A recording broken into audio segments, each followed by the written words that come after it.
तो ये ध्यान रहे कि अब से हर रोज 10 से 11 के बीच में हमें रात में सोना ही है। 4 में से एक क्वेश्चन करने पर आपको आईआईटी में सीट मिल जाती है। जितने भी क्वेश्चन आप इफेक्टिवली कर पाएंगे आप नजदीक पहुंचते जाएंगे एक ड्रीम कॉलेज में, ड्रीम ब्रांच के पास। A warm welcome to all of you on Allen JEE YouTube channel.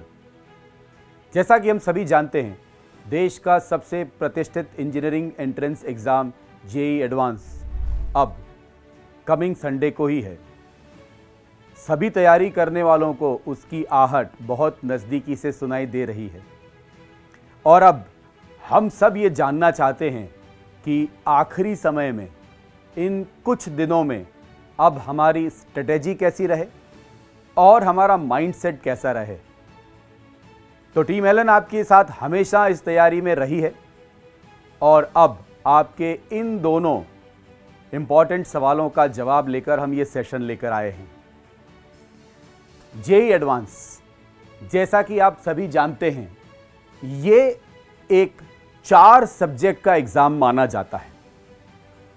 इसमें आप फिजिक्स, केमिस्ट्री और मैथमेटिक्स के सवालों के जवाब तो देते ही हैं, पर इंपॉर्टेंट हो जाता है कि आप तैयारी टेस्ट राइटिंग स्किल्स की भी करें।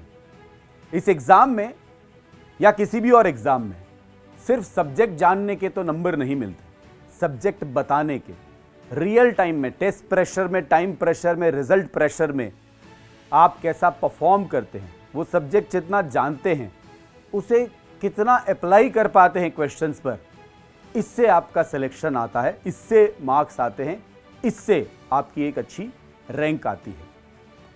तो आइए हम समझते हैं कि इन चारों सब्जेक्ट को मास्टर करने के लिए अब हम आखिरी कुछ दिनों में और क्या करें। तो जो हमारी स्ट्रेटेजी होनी चाहिए वो सबसे इंपॉर्टेंट लास्ट फ्यू डेज में है मैनेज स्लीप साइकिल। हमारी सबकी आदत होती है हम कुछ लेट तक पढ़ लें, हम अपने आप को स्ट्रेच कर लेते हैं, लेकिन अब आखिरी मोमेंट में एग्ज़ाम टाइम पर हमें अपने आप को मेंटली और फिजिकली बहुत फिट और अलर्ट रखना है। इसके लिए बहुत ज़रूरी है कि हम कम से कम 7 घंटे की नींद हर रोज़ लें और वो सही समय पर लें। तो हमारे सोने का समय 10 से 11 के बीच में किसी समय होना चाहिए और इन एनी केस 6 बजे तक हमें बिस्तर छोड़ देना चाहिए, हमें जाग जाना चाहिए, अलर्ट हो जाना चाहिए, क्योंकि एग्ज़ाम वाले दिन आपसे रिक्वायर्ड होगा कि आप 6 बजे के कुछ समय बाद नाश्ता करके अपने एग्जामिनेशन सेंटर के लिए रवाना हो जाएं। तो ये बहुत ज़रूरी है कि अभी से हम एडजस्ट हो जाएं, उस तरह से हमारी बॉडी क्लॉक को एडजस्ट कर लें कि उस दिन हम, हो सकता है शरीर से जाग जाए और दिमाग सोता ही रहे, आदत ही अगर ऐसी हो तो ये ध्यान रहे कि अब से हर रोज़ 10 से 11 के बीच में हमें रात में सोना ही है और सवेरे 6 बजे तक बिल्कुल अलर्ट होकर जाग ही जाना है। ये स्लीप साइकिल हमें आज से ही मैनेज करना होगा।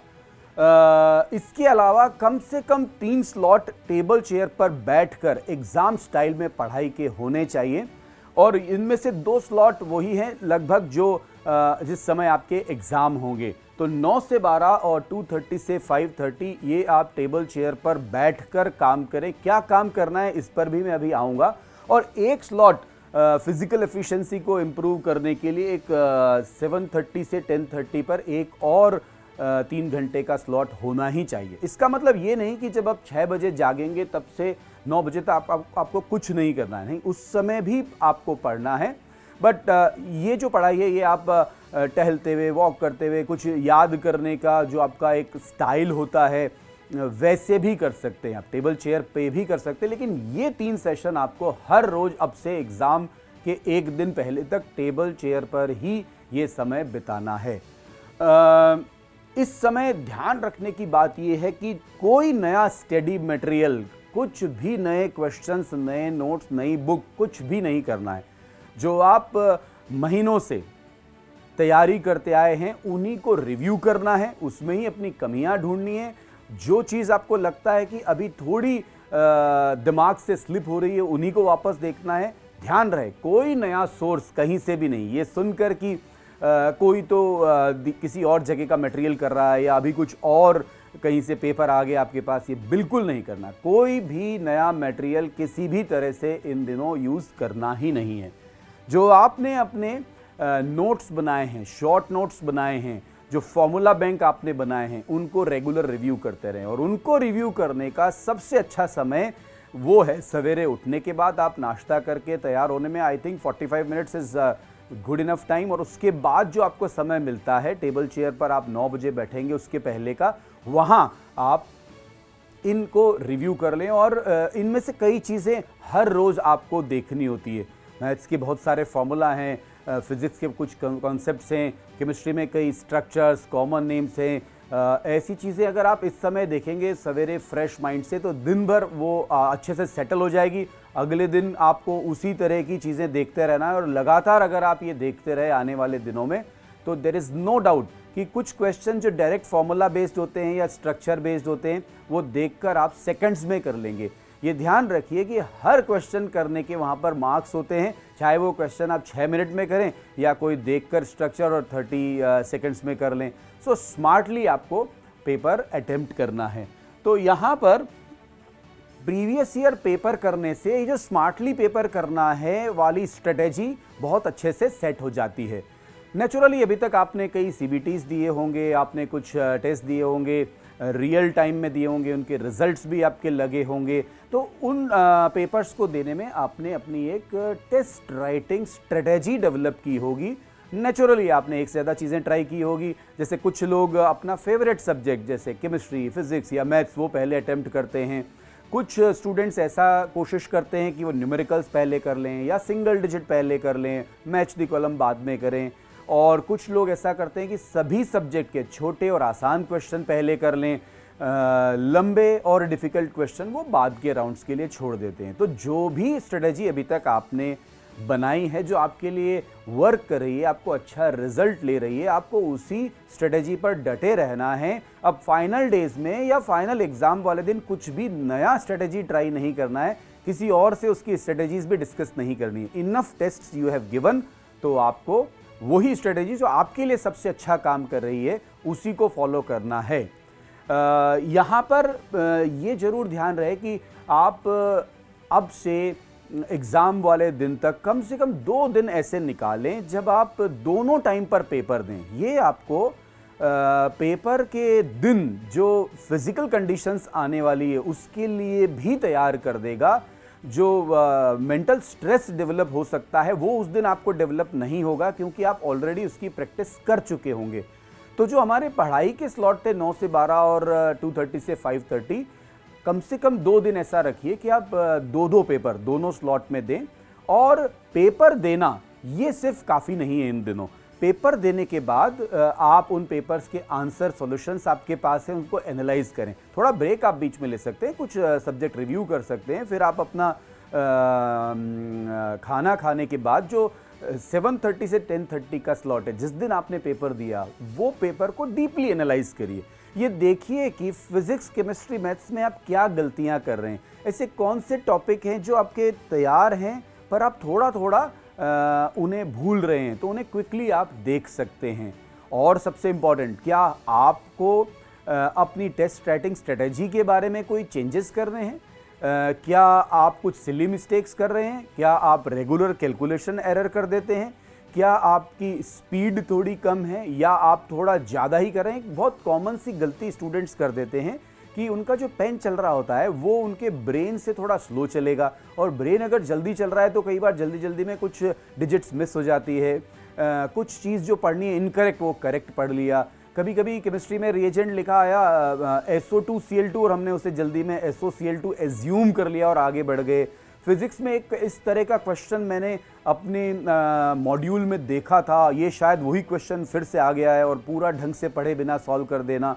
इस तरह की कोई गलतियां कर रहे हैं तो आपको उसको ट्यून करने, इम्प्रूव करने की बहुत ज़रूरत है। लेकिन ये सब तभी कर पाएंगे जब आपको पता हो। तो रिटर्न एनालिसिस आपका होना चाहिए, और अगर आप अभी भी स्ट्रगल कर रहे हैं उस एनालिसिस को इम्प्रूव कैसे करें, उन मिस्टेक्स को आइडेंटिफाई करके उसको रेक्टिफाई कैसे करें, अगर आप इसमें कुछ भी समस्या महसूस कर रहे हैं, never hesitate to connect with your teachers. JEE advance में सिलेक्शन एक टीम गेम है, तो इस टीम में आप भी शामिल हैं, आपके घर वाले पेरेंट्स भी शामिल हैं और आपके टीचर्स भी शामिल हैं। तो जो भी समस्या आप फेस कर रहे हैं, जो इस समय पर आप खुद नहीं सुलझा पा रहे हैं, जो पेरेंट्स से रिलेटेड है वो उन्हें बताएं, जो एकेडमिक्स से रिलेटेड है वो अपने टीचर से डिस्कस करके उनसे टिप्स लें और उस पर तुरंत अगले ही दिन काम करें। और ये अगला दिन फ्राइडे सैटरडे का नहीं होना चाहिए, शुरू में ही वीक के आप ये सब कुछ अरेंज करके, आइडेंटिफाई करके और रेक्टिफिकेशन टिप्स लेकर अप्लाई कर दें, क्योंकि एकदम से आखिरी दिनों में ये अप्लाई करना थोड़ा मुश्किल हो जाएगा। तो अगर हम बात करें जेईई एडवांस की, तो ये बिल्कुल ऑल टुगेदर डिफरेंट एग्जाम है। इसकी मार्किंग भी बिल्कुल अलग तरह की, रिजल्ट्स भी एकदम अलग तरह के हैं। It is not like JEE main जो आप दे चुके हैं, क्वालिफाई कर चुके हैं, और आपके 12th बोर्ड एग्ज़ाम उससे थोड़ा डिफरेंट है। यहाँ पर आप स्क्रीन पर अगर देखें, मैंने पिछले कुछ सालों में कितने मार्क्स या परसेंटेज पर क्या रैंक आई है ये बताया है। तो यहाँ लास्ट ईयर जिन्होंने टॉप किया है उनके मार्क्स आपको एक्सेप्शनली ज़्यादा लगेंगे बाकी के सालों से। दो फैक्टर हो सकते हैं, एक तो उनकी पर्सनल स्किल्स की हम बात करें, हो सकता है उन्होंने बहुत ज़्यादा मेहनत की और टेस्ट राइटिंग स्किल्स पर भी अच्छा काम किया। दूसरा, ओवरऑल भी देखें तो पेपर पिछले कुछ सालों से थोड़ा स्कोरिंग साइड पर था, वो आपको सारे ही रैंक्स में दिख जाएगा। तो इन दोनों फैक्टर्स की वजह से थोड़ा हायर साइड पर दिख सकता है। लेकिन अगर हम एवरेज देखें तो टॉपर के भी आप देख सकते हैं कभी भी फुल मार्क्स नहीं आए, ये सब परसेंटेज हैं आपके सामने। तो 98% पर लास्ट ईयर टॉप हुआ, उसके पहले तो हाईएस्ट 94 ही गया और 88-87 तक भी फर्स्ट रैंक आ रही है। मतलब 10-12% क्वेश्चन छोड़कर, हर 10 में से एक क्वेश्चन छोड़कर भी कोई यहाँ टॉप कर सकता है। और अगर आप देखें 100 रैंक की, तो इसी तरह से last year all right it is around 83, but 70% marks पर एवरेज हम देखें पिछले 6 साल का, तो 70% मार्क्स के आसपास आपकी रैंक टॉप 100 में आ जाएगी, जिससे आपको अपनी ड्रीम ब्रांच, ड्रीम कॉलेज में मिलने की प्रोबेबिलिटी बहुत ज़्यादा है, बहुत ही पॉजिटिव है। और अगर हम 5000 रैंक में देखें तो ऑन एन एवरेज अगर आप 40% मार्क्स के आसपास स्कोर कर लेते हैं, सिर्फ 40% मार्क्स पर आप 5000 के अंदर का मतलब है पुरानी आईआईटीज़ में आपको सीट मिल रही है। सिर्फ 40% का मतलब होता है बच्चों, आपको 2 में से 1 क्वेश्चन भी अगर आप कर लें तो उससे भी ज़्यादा अच्छा परफॉर्मेंस आ रहा है। और if you talk about the selection and getting a seat in IITs, तो 15000 रैंक पर एवरेज देखें तो 25% मार्क्स, मतलब 4 में से 1 क्वेश्चन पिछले सालों के ट्रेंड को अगर हम देखें, लास्ट ईयर का as I told you little scoring it was, तो उसको सबसे अगर एवरेज आउट करें तो 4 में से 1 क्वेश्चन करने पर आपको आईआईटी में सीट मिल जाती है। तो इसका मतलब क्या हुआ? इसका मतलब ये हुआ कि हमें वहाँ हर क्वेश्चन पर इमोशनल नहीं होना है। जो क्वेश्चन लेंदी और डिफिकल्ट लग रहे हैं, स्मार्टली उसे छोड़ देना है। और सबसे इंपॉर्टेंट बात, कई बार एक क्वेश्चन काफ़ी लेंदी होता है और हमने उस पर कुछ टाइम दिया तो हम इमोशनल से हो जाते हैं उस पर, या थोड़ा सा ईगो पर ले लेते हैं कि अब इतना टाइम दिया तो अब तो फिर सॉल्व करना ही है। ऑल राइट, मैं मान सकता हूँ कि आपने उस क्वेश्चन को फिर सॉल्व कर लिया होगा, 6 से 7 मिनट लग गए होंगे। उस 6 से 7 मिनट में आपने क्या पाया? 4 नंबर।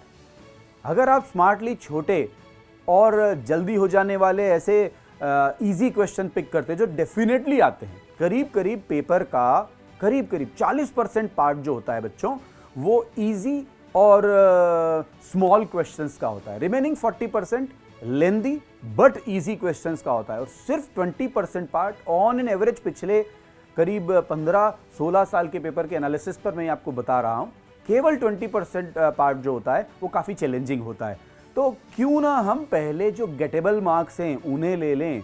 हम किसी छोटे क्वेश्चन को अगर पकड़ते जाएं शुरू में, और सोचिए, जस्ट इमेजिन कि आपने 3 क्वेश्चन कर लिए 7 मिनट में, तो you are getting 12 marks rather than getting difficult question एक करके उस पर इमोशनल होकर, ईगो पर लेकर उसे सॉल्व करने से क्या मिलेगा। तो स्मार्टली अटेम्प्ट करिए, और ये स्ट्रेटेजी जैसा कि मैंने आपको बताया, अब तक आपने सेट कर ही ली होगी, नहीं अच्छे से हो पाई तो इसे फ्रीज कर लें अभी इन प्रीवियस ईयर क्वेश्चंस की जब आप प्रैक्टिस करेंगे तब।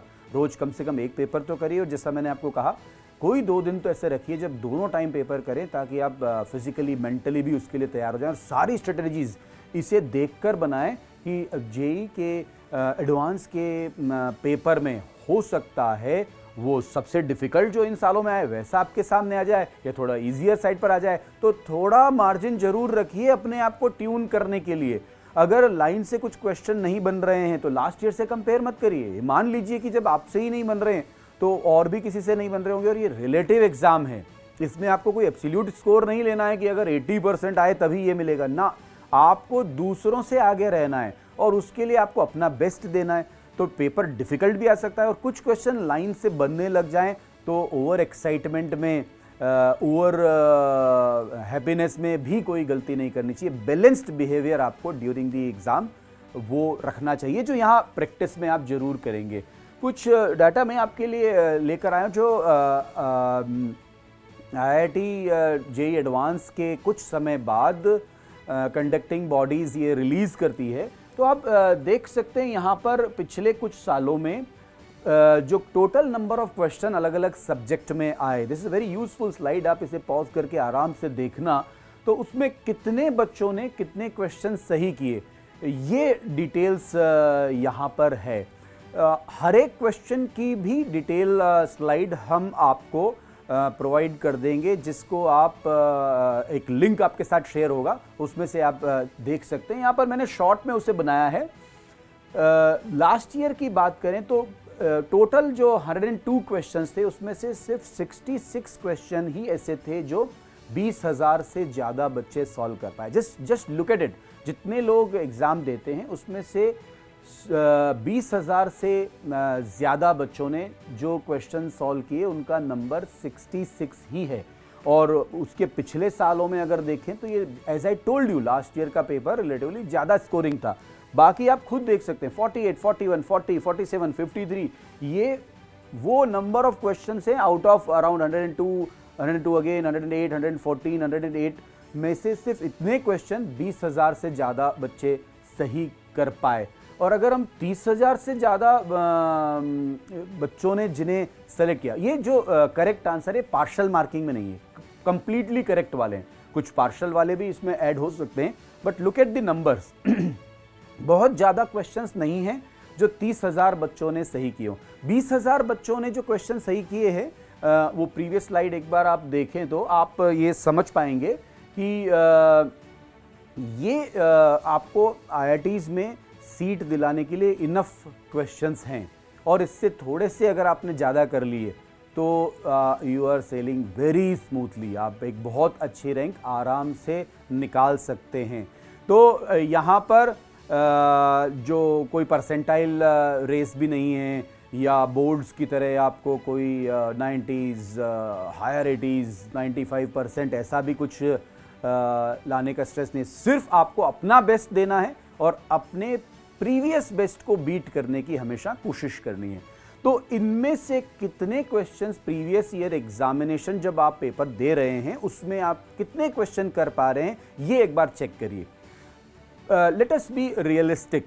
जैसे हो सकता है कि आप इन दिनों जो पेपर दे रहे हैं उसमें 100 के आसपास जो क्वेश्चंस हैं, हो सकता है आपसे अभी 30 क्वेश्चन ही सही हो रहे हों। तो ऐसा कोशिश करिए कि बाकी के क्वेश्चंस में क्या गलती हो रही वो पता करके अगला पेपर जो आप दें उसमें 35-40 सही करें। वहां से आप एकदम ये मत सोचें कि सडनली 70-80 क्वेश्चन सही होने लगेंगे, बिल्कुल ऐसा टारगेट ना लें, लेकिन थोड़ा थोड़ा एक एक कदम बढ़ाएं। तो 3-4 पेपर जो आप देंगे, अगर उसमें आप इसे बढ़ा बढ़ा के 50 तक पहुंच जाते हैं तो you can very easily imagine कि आप कहां पहुंच रहे हैं, आप सिलेक्शन के कितना नज़दीक पहुंच रहे हैं। सिमिलरली अगर आप इस समय तक 70 क्वेश्चन सही कर रहे हैं तो you should I on 80 question सही कर रहे हैं, तो आप देखिए कि वो जो रिमेनिंग 20 क्वेश्चन 22 क्वेश्चन आपसे नहीं हो रहे हैं, वो क्यों नहीं हो रहे हैं। Is it because of time pressure, या फिर कुछ सब्जेक्ट में कुछ इम्प्रूवमेंट की ज़रूरत है। पर यहाँ इस बात का जरूर ध्यान रखें, अगर कोई ऐसे टॉपिक्स हैं जो आपके अच्छे से तैयार नहीं है, जो आपने नहीं पढ़ रखे हैं और उसके कुछ क्वेश्चन किसी पेपर में आ गए जो गलत हो रहे हैं, तो कोई ज़रूरत नहीं है उसे फिर से पढ़ने की, because to even get rank 1 you need not to score full marks. तो वो एक टॉपिक का एक क्वेश्चन अगर आए जो आप छोड़ भी दें तो कोई इतना स्ट्रेस नहीं है। तो ये जो डेटा है ये आपको बताया इसलिए गया कि rather than running for every question कि मैं इसे सॉल्व कर लूँ, नहीं हो रहा तो मैं घबरा जाऊँ, उसकी जगह आप समझदारी से काम करिए और ये देखिए कि जितने भी क्वेश्चन आप इफेक्टिवली कर पाएंगे आप नज़दीक पहुँचते जाएंगे एक ड्रीम कॉलेज में, ड्रीम ब्रांच के पास।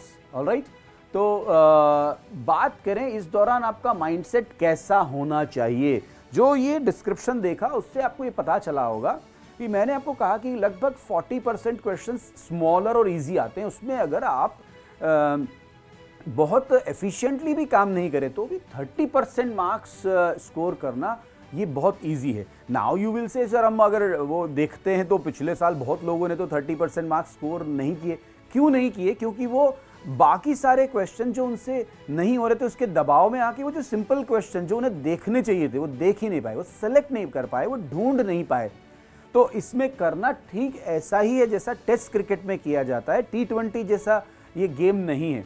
यहाँ पर आपको हर ओवर में हर बॉल पर रन बनाने की जरूरत नहीं है। आपको उस बॉल का इंतजार करना है जो लूज है और वहां शॉट मारकर रन बनाकर अपनी टीम को जिताना है।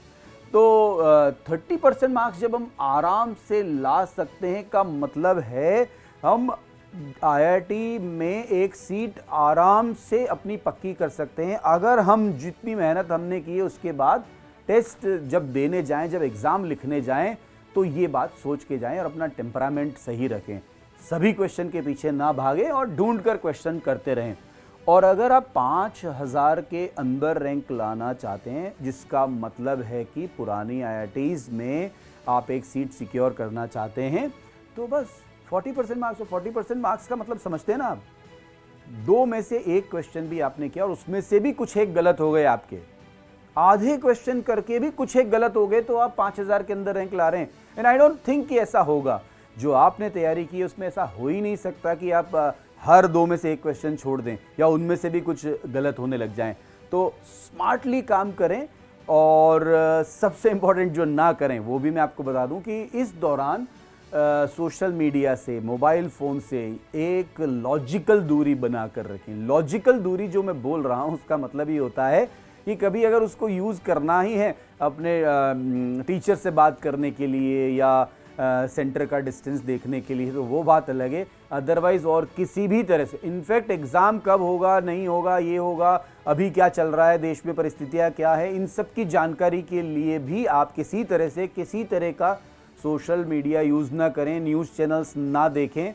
हाँ, अपने घर में अपने पेरेंट्स को ज़रूर ये बोल दें कि they should be alert, they should be watching कि क्या हो रहा है, मुझे अपने जहाँ मेरा सेंटर है वहाँ तक पहुँचने के लिए क्या साधन है, ये सब वो इंतज़ाम कर लेंगे।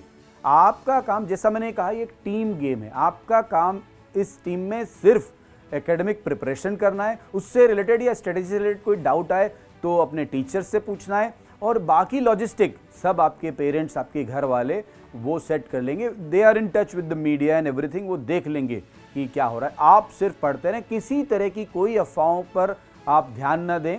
हर बार हर साल किसी न किसी बहाने से कोई ना कोई र्यूमर उड़ ही जाती है।